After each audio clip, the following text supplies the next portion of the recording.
Bonjour à tous, soyez les bienvenus à notre série d'études bibliques sur chaque livre de la Bible. Et dans cette vidéo, dans cette étude biblique, nous allons voir le prophète Agé. Voilà, le prophète Agé. Nous arrivons déjà presque à la fin de l'Ancien Testament. Et là, je vais vous mettre notre tableau blanc.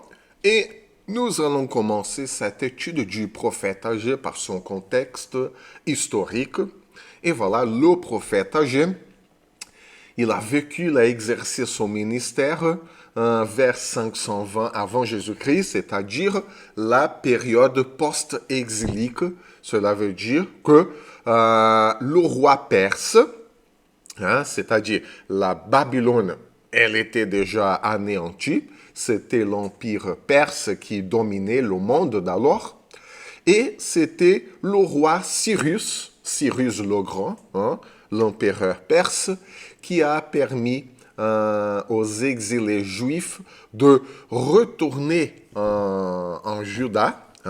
Et là, pour plus de détails, il faut revoir l'étude biblique sur le livre d'Esdras.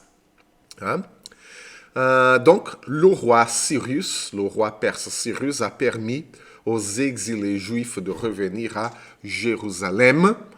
Donc, voilà. Et là, le roi perse Cyrus, il a permis ce retour des exilés juifs pour qu'ils reconstruisent le temple, les remparts, les murailles de Jérusalem et tout. Sauf que ce retour et la reprise de la vie sociale, religieuse et politique a été très lente et très difficile. C'est-à-dire que à peu près 18 ans après le premier retour, parce que de la même façon que le peuple juif a été exilé par 3 étapes de déportation, ce retour de Babylone, mais l'empire perse en ce moment-là, a été fait aussi par des étapes. Et voilà que 18 ans après le premier retour de Juifs exilés, le temple n'était toujours pas reconstruit. Donc, et voilà, ça a troublé le prophète Agé et il a dû effectivement donner un message à tout le peuple de Juda. Et là, on va vers notre contexte politique. Le contexte politique. À cette époque, la région de la Judée, de l'ancien royaume de Juda, est sous cette domination de l'empire perse. Et au moment où le prophète Agé développe son ministère, c'était l'empire perse Darius qui gouvernait. Attention, c'était le roi Cyrus qui a permis aux Juifs de revenir à Jérusalem pour tout reconstruire, mais à l'époque du prophète Agé, 18 ans après le premier retour, c'était le roi Darius Ier. Et le gouvernement perse, ce pouvoir perse, il accordait une relative autonomie aux peuples qui ont été conquis. À condition que tous ces peuples-là ne se rebellent pas et qu'ils payent leurs impôts. S'il n'y a pas de rébellion et s'ils payent leurs impôts, leurs taxes et tout, ça va.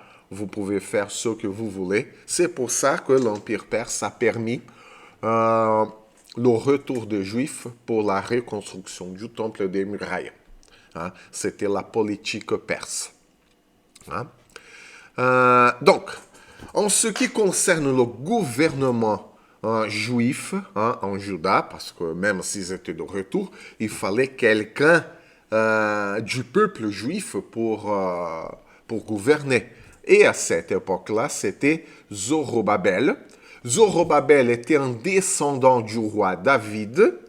Et le fait que Zorobabel soit un descendant du roi David et qu'ils vivent dans cette période de retour, de reconstruction, de rétablissement de la vie, ça a donné un espoir au peuple juif concernant la restauration de la royauté, la royauté comme dans le temps de David et Salomon, et aussi la gloire du royaume du sud de Juda, comme à l'époque du roi David.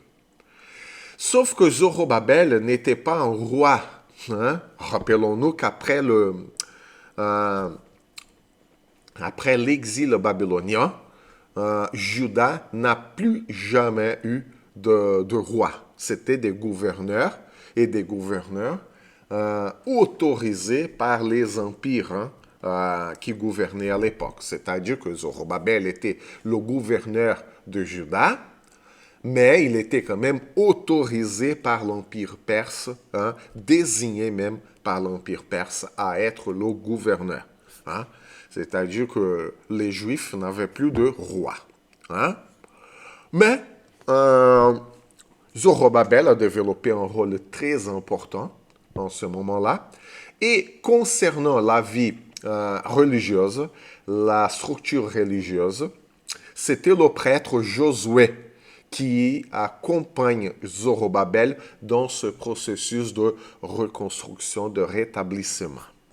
Donc, à cette époque-là, Zorobabel, gouverneur, le rôle politique, et le prêtre Josué, le rôle spirituel, religieux.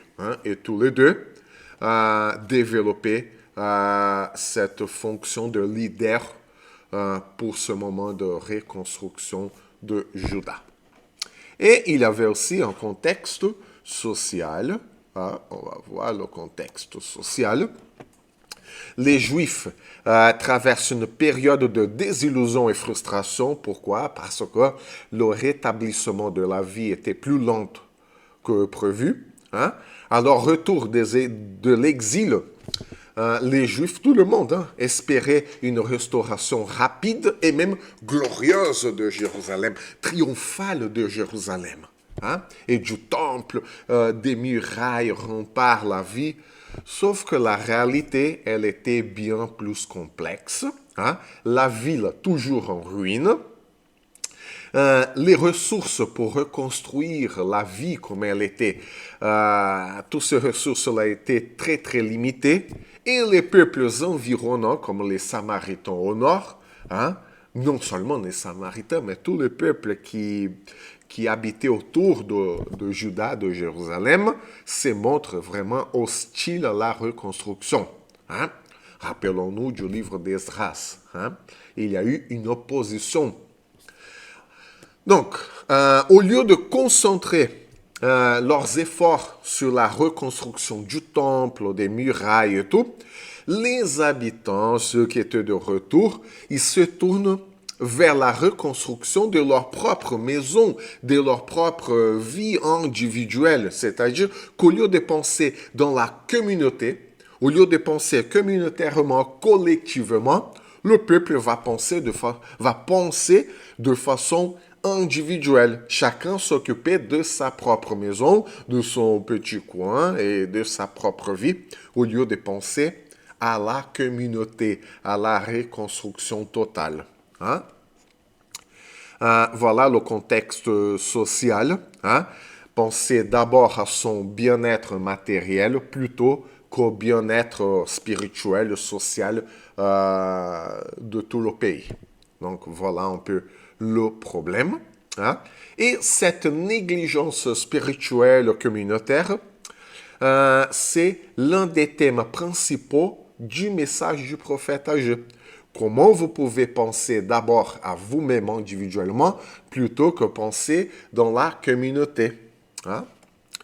Et voilà, il va exhorter, il va encourager le peuple de Juda à remettre Dieu, à remettre le temple au centre de la vie communautaire. Rappelons-nous, le temple représentait la présence de Dieu parmi le peuple.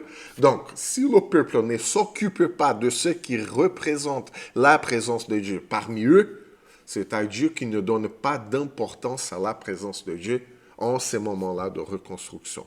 Hein. Moi d'abord, hein, en premier, et la communauté après. Et dans cet effort individuel,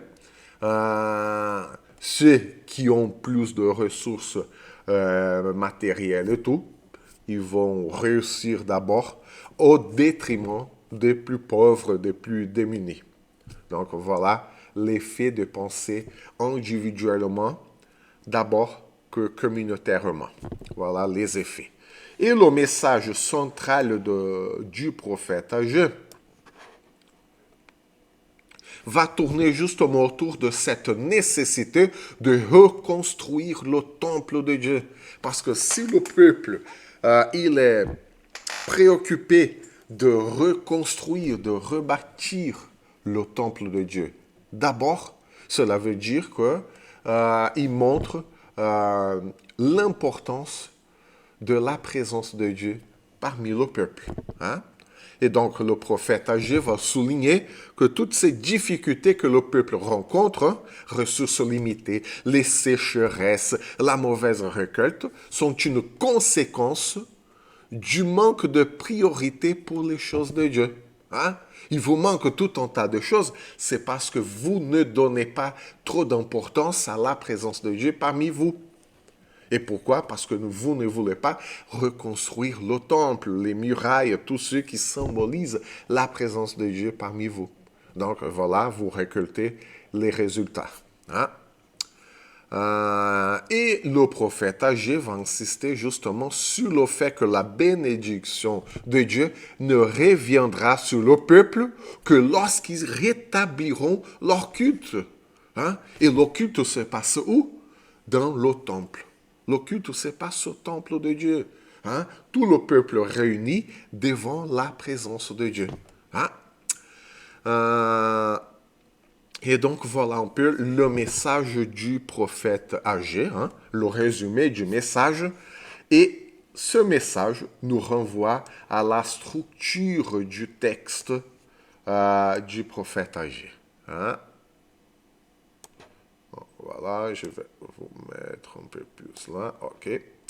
Donc, et le message du prophète Agé se divise en 4 oracles, hein, 4 oracles, 4 prophéties. Hein? C'est un message et 4 sous-messages, hein, qui s'enchaînent pour le peuple. Et là, nous avons cette structure générale. Hein? Le prophète Agé commence par une introduction bref, hein, qui va situer son ministère dans le contexte historique du post-exil babylonien. Mais en ce moment-là, c'est perse, hein, c'est l'empire perse qui domine. Le premier oracle, c'est un appel à la reconstruction du temple. Hein. Ça va jusqu'au verset 11. Nous pouvons même voir là. Hein. Là, nous avons la situation historique. Hein. Et jusqu'au verset 11, nous avons un appel à la reconstruction du temple. Hein. L'argument principal, l'argument clé du prophète est qu'il souligne que cette négligence du temple a des conséquences directes sur leur vie quotidienne. Les récoltes sont pauvres, la pluie est rare, leur travail ne porte pas de fruits. Hein? Donc voilà, vous n'êtes pas rassasié, vous buvez, vous n'êtes pas désaltéré, vous êtes vêtu et vous n'avez pas chaud. Donc voilà, il y a un effet concret dans la vie quotidienne du peuple à cause de la négligence du peuple concernant la présence de Dieu parmi eux. Donc, et le premier oracle, il a une structure bien claire, hein? C'est-à-dire du premier verset jusqu'au verset 11, c'est la première prophétie. Elle a une structure narrative très claire. Hein? Il y a l'appel de Dieu à travers le prophète, hein? Et ça c'est très bien. Pourquoi? Parce que si Dieu, par le prophète Agé, fait un appel au peuple, c'est parce que Dieu n'avait pas oublié son peuple. Dieu aurait pu laisser le peuple à son propre sort, c'est-à-dire vous aurez toujours de mauvaises récoltes, vous n'aurez plus jamais chaud, même si vous êtes habillés et tout. Et non, Dieu continue d'aimer ce peuple. Hein? Donc, il y a cet appel de Dieu à travers le prophète. Il y a la réprimande pour avoir négligé la maison de Dieu. Hein? Et encore une fois, ce n'est pas la maison de Dieu à cause du bâtiment en soi. La négligence du temple, ça veut dire qu'il négligeait la présence de Dieu. Il y a une réprimande à ce comportement. Et il y a une explication des épreuves quotidiennes et matérielles comme une conséquence de cette négligence spirituelle. Et oui, le prophète Agé apprend au peuple que la négligence spirituelle entraîne des conséquences matérielles. Hein? Il y a aussi une réponse du peuple à partir du verset 12 jusqu'au verset 15, jusqu'à la fin de ce premier chapitre. Il y a une réponse du peuple et l'encouragement de Dieu au peuple. Il y a une réponse immédiate du peuple à la prophétie d'Agé et qui marque enfin une tournure plutôt positive. Pourquoi? Parce que contrairement à d'autres prophètes qui ont rencontré une résistance, un refus, le prophète Agé est l'un des rares prophètes qui voit une réponse rapide, presque immédiate du peuple à ses prophéties. Et ça, c'est nouveau. Ça, c'est nouveau. Et Zorobabel, le gouverneur, Josué, le prêtre, et tout le peuple obéissent à l'appel et commencent à travailler sur le temple. Donc, voilà. Ils entendent dire la voix de l'Éternel, leur Dieu, les paroles d'Agé le prophète, selon la mission que lui avait donnée l'Éternel. Et le peuple fut saisi des craintes devant l'Éternel. Et là, il commence à travailler. C'est-à-dire que concernant la structure et le sujet du prophète Agé, il évoque le thème de l'obéissance. Agé va mettre un accent sur le fait que Dieu est avec le peuple, toujours avec le peuple lorsqu'ils obéissent. Quand le peuple obéit aux paroles de Dieu, Dieu est là et Dieu bénit son peuple. Et cette partie du texte se termine justement par une phrase pleine de réconfort. Voilà, je suis avec vous, dit l'Éternel. Je suis avec vous. Dieu n'abandonne pas son peuple. Après le chapitre 2, c'est un livre court, mais plein de significations et plein de messages d'enseignement. Nous avons le deuxième oracle. Ça va jusqu'au verset 9. C'est la promesse de la gloire future du temple. Bon, à peu près un mois après la reprise des travaux du temple, cette seconde prophétie, ce deuxième oracle, encourage le peuple qui s'inquiète de l'apparence faible, modeste du temple qui était en cours de reconstruction. Cela veut dire qu'au fur et à mesure que les travaux avancent, le peuple va regarder ce bâtiment, ce temple, avec tristesse, parce qu'il n'est pas si glorieux que ça. Il n'est pas grandiose, il n'est pas beau. Les ressources étaient limitées quand même. Et le peuple est pris par un découragement. Et donc, voilà, il y a cette préoccupation du peuple par rapport à la grandeur du temple. Et ce passage, cette partie du texte commence justement par cette reconnaissance du découragement ressenti par le peuple. Il faut être conscient du découragement. Il ne faut pas masquer le problème. Le problème est là. Et là, juste après ce texte, ce découragement, ce constat du découragement, la prophétie d'Agé va se poursuivre par une promesse divine que Dieu va secouer toutes les nations, ce qui va apporter de la richesse à cette nouvelle maison, à ce nouveau temple. Hein?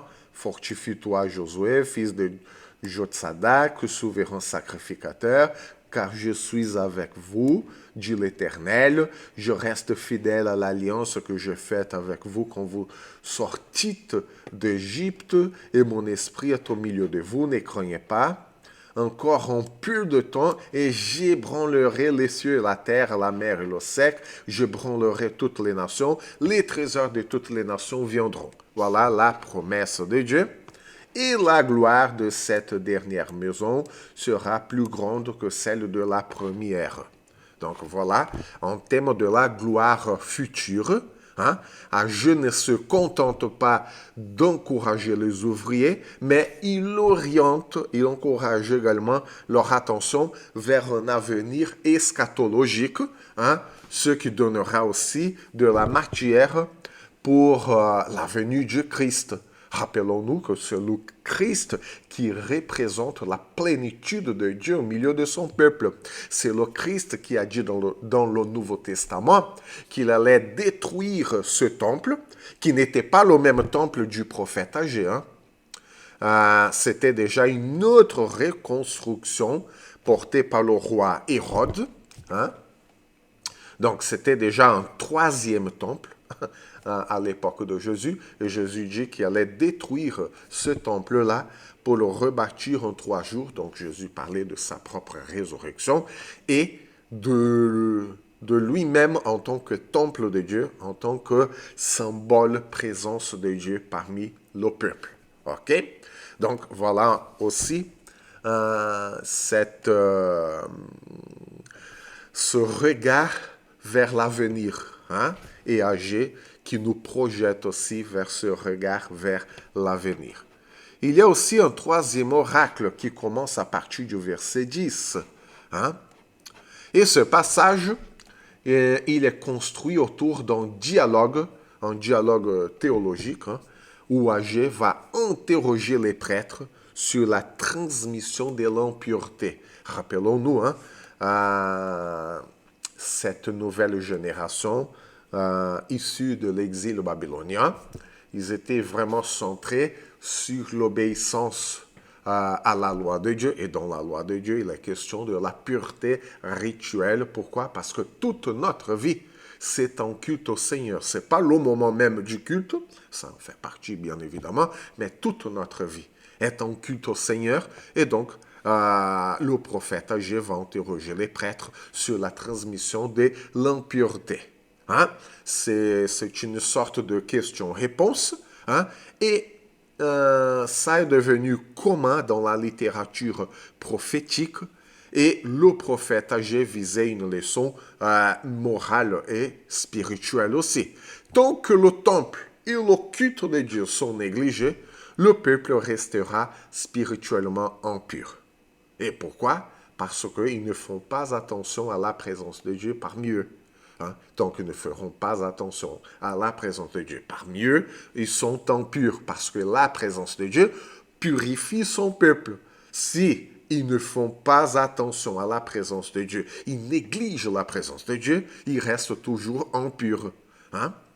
Donc voilà l'importance de la reconstruction du temple. Rappelons-nous que le peuple juif est un peuple concret.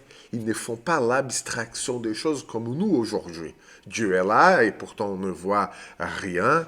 Nous n'avons pas besoin des symboles concrets comme ça parce que l'Esprit de Dieu est en nous et nous n'avons pas de difficulté à comprendre cette vérité. Mais le peuple juif est un peuple concret et très très visuel.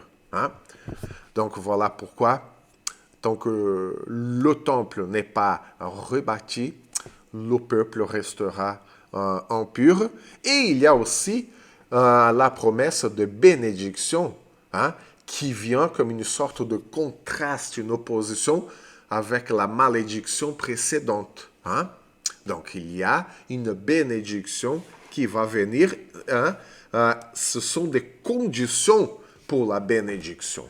Hein? Donc, vous avez tout cet enseignement-là. Hein? Et le prophète Agé annonce effectivement que la bénédiction commence à partir de ce jour, hein, le verset 19. Hein, mais dès ce jour, je reprendrai ma bénédiction. Pourquoi? Parce qu'il y a une contrepartie du peuple. Effectivement, le peuple veut restaurer le temple. Le peuple veut prendre conscience de la présence de Dieu parmi eux. OK? Et pourquoi? Tout ça parce que c'est un mouvement d'obéissance. Hein? C'est une décision d'obéir aux paroles de Dieu. Et finalement, pour finir le texte du prophète Agé, il y a un quatrième oracle, une quatrième prophétie. C'est la promesse à Zorobabel. Zorobabel, le gouverneur de Juda après l'exil. Hein? Et cette dernière promesse, hein, cette dernière prophétie, est une promesse spécifique à Zorobabel. Hein? Dieu annonce qu'il va renverser les trônes des nations et élever Zorobabel comme monceau. Hein? Cette expression monceau, c'est un symbole messianique. Hein? Donc voilà, parle à Zorobabel. Hein? Je le garderai comme un sceau, car je t'ai choisi, dit l'Éternel des armées. Donc voilà une prophétie bien ciblée sur une personne. Hein?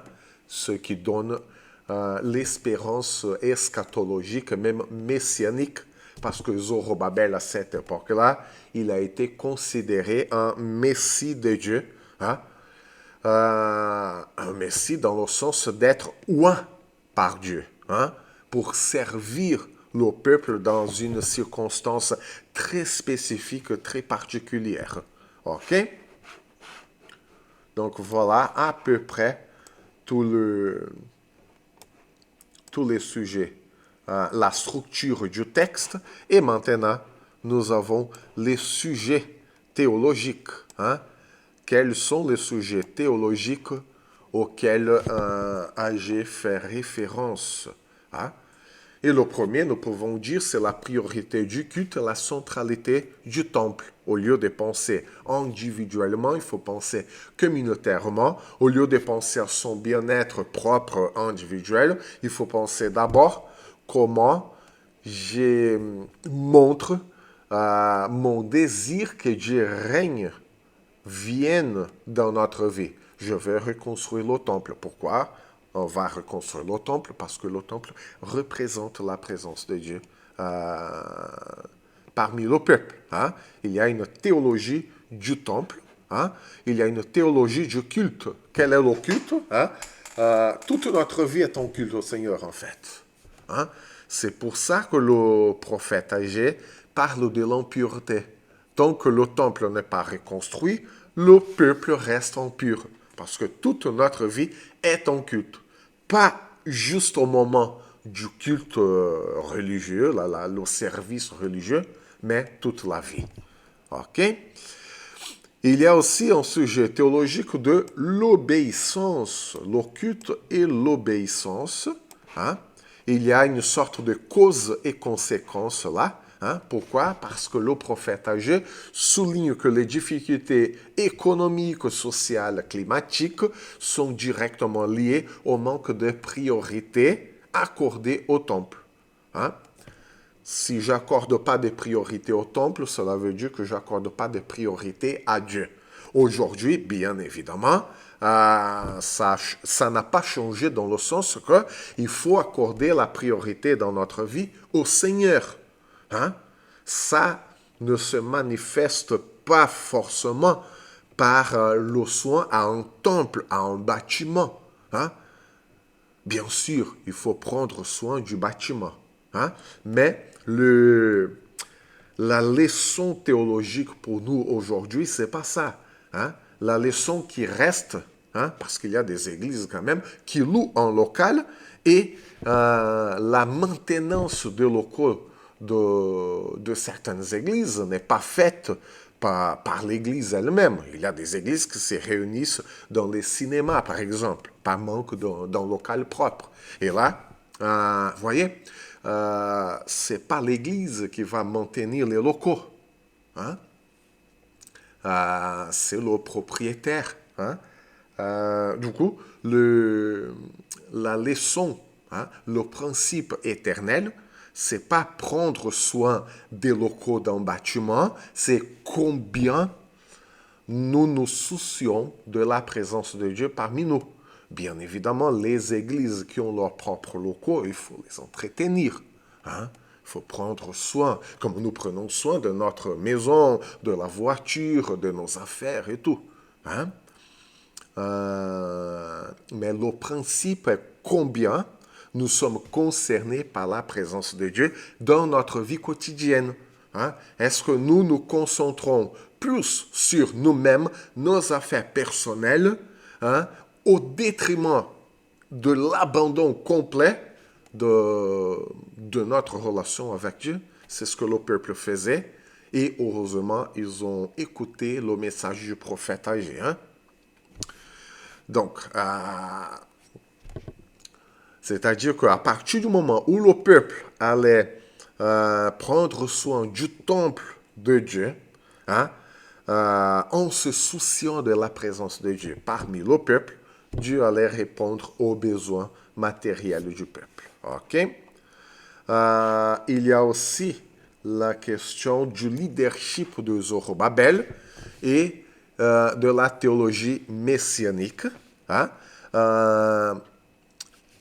Pour montrer la continuité de la promesse de Dieu à David, le prophète Agé montre Zorobabel comme un descendant du roi David. Et comme ça, ça montre que Dieu a toujours accompli sa promesse de garder un descendant de David à la tête du peuple. Donc Zorobabel, il indique ça.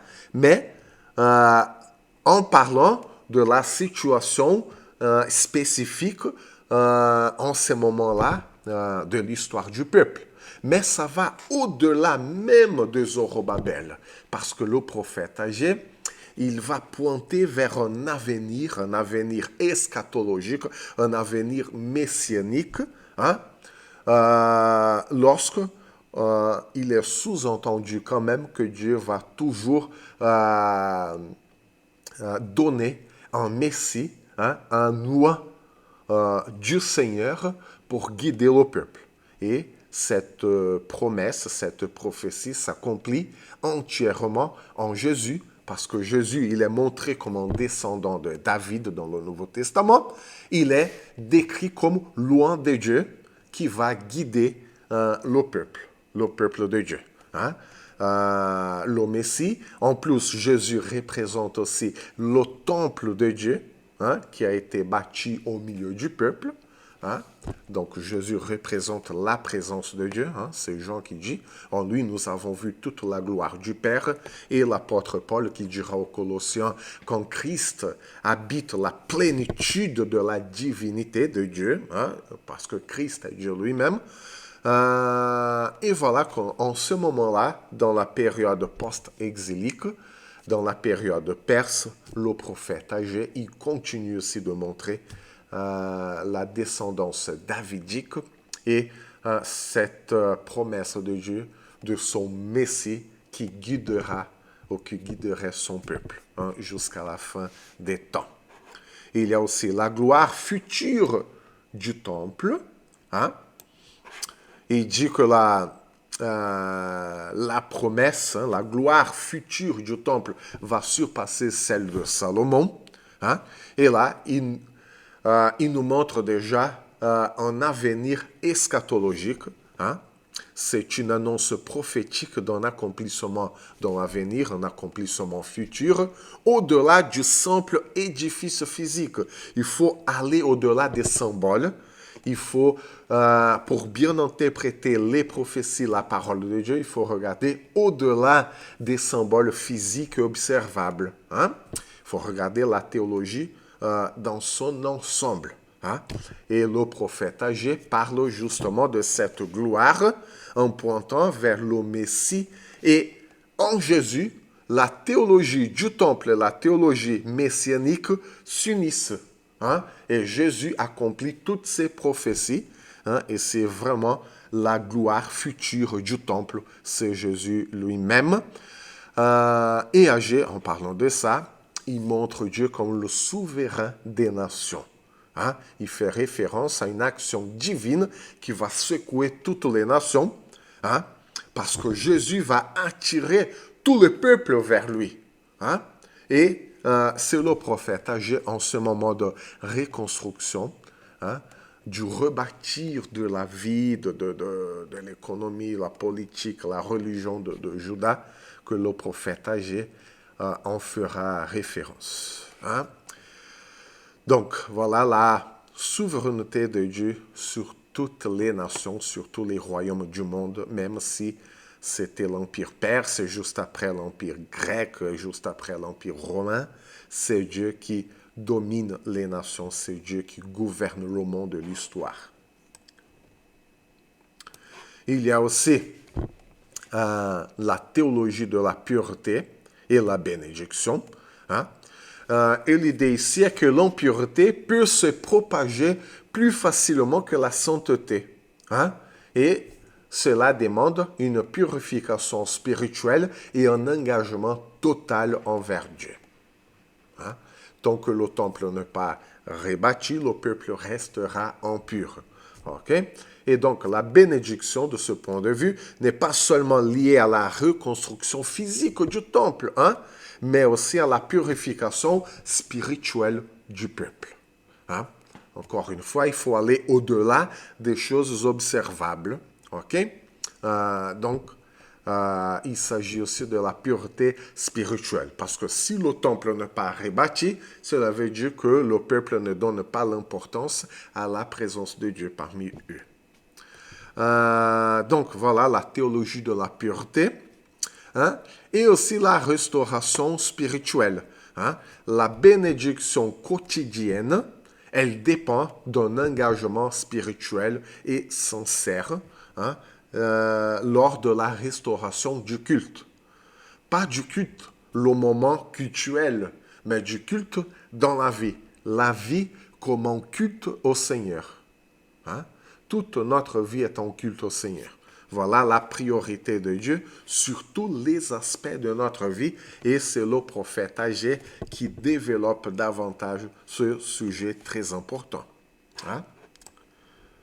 Et le prophète Agé, il va parler aussi d'un Dieu présent, d'un Dieu actif dans l'histoire. Hein?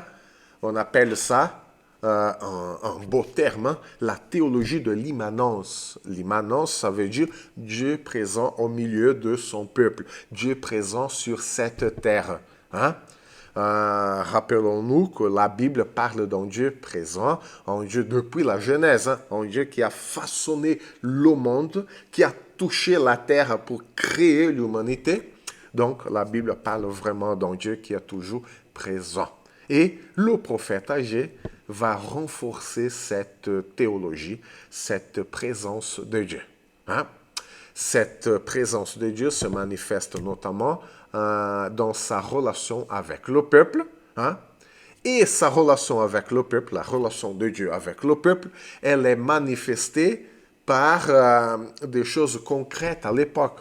Les récoltes, l'économie qui va prospérer, tout ça.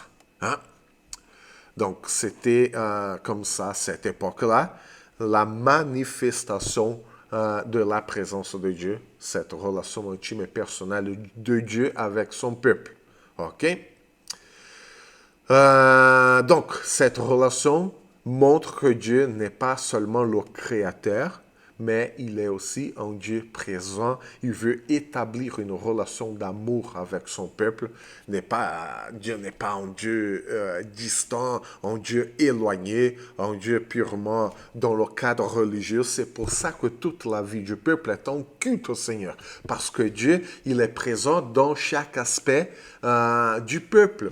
Pas seulement dans le moment du service cultuel, mais chaque aspect. Pourquoi? Parce que Dieu est toujours présent au milieu de son peuple. OK? Et donc, voilà, que puisque Dieu est présent, toujours présent au milieu de son peuple, Agé montre aussi une espérance, la théologie de l'espérance dans le sens que Dieu n'a pas abandonné son peuple. C'est Dieu lui-même qui le dit dans quelques reprises dans le texte du prophète Agé, « Je suis avec vous ». C'est cette promesse de sa présence et de sa bénédiction future qui est une source d'encouragement. D'ailleurs, c'était l'une des principales promesses de Jésus aux disciples. « Je serai avec vous jusqu'à la fin des temps ». Mais voilà que Jésus lui-même, il reprend cette théologie de la présence de Dieu dont parle le prophète Agé. Et Jésus, d'une certaine façon, reprend la théologie, le texte, l'enseignement du prophète Agé. Et donc, voilà un peu le contenu, les sujets théologiques du livre du prophète Agé. On s'arrête là, dans cette étude. Et donc, que ce Dieu présent, toujours présent, qui a toujours promis d'être là à côté de nous, puisse nous garder à la prochaine vidéo, à la prochaine étude biblique.